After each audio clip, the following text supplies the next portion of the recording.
பட்டப்பகல்ல சாலையோரத்துல இப்படியா?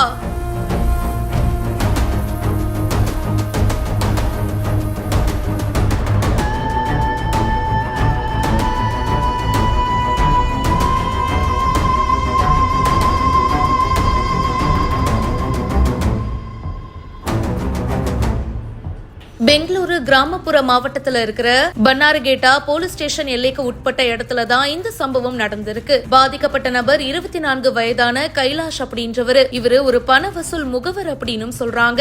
3 வெவ்வேறு இடங்கள்ல இருந்து பணத்தை வசூல் பண்ணிட்டு தன்னுடைய ஸ்கூட்டர்ல போயிட்டு இருந்திருக்காரு. அவர்கிட்ட மொத்தமா 31,38,625 ரூபாய் பணம் இருந்ததா சொல்லப்படுது. அத தன்னுடைய வாகனத்துடைய சேமிப்பு பெட்டியில வச்சிருக்காரு. திடீர்னு அவரை ஃபாலோ பண்ணிக்கிட்டே இருசக்கர வாகனத்துல 4 பேர் வந்திருக்காங்க. அவருடைய வண்டியை வழிமறிச்சு கத்தி முனையில அவரை மிரட்டி 31 லட்சம் ரூபாய்க்கும் மேல இருக்கிற பணத்தை கொள்ளையடிச்சிருக்காங்க. இந்த பரபரப்பான சிசிடிவி வீடியோவும் இப்போ வெளியாயிருக்கு. இந்த சம்பவம் அதிர்ச்சியை ஏற்படுத்தி இருக்கு. இந்த வீடியோ பத்தின உங்களுடைய கருத்துக்களை கமெண்ட் செக்ஷன்ல சொல்லுங்க. மேலும் பல செய்திகளுக்கு பிஹைண்ட் ரூட்ஸ் நியூஸ் வாட்ஸ்அப் சேனலுக்கு இப்பவே ஜாயின் பண்ணுங்க.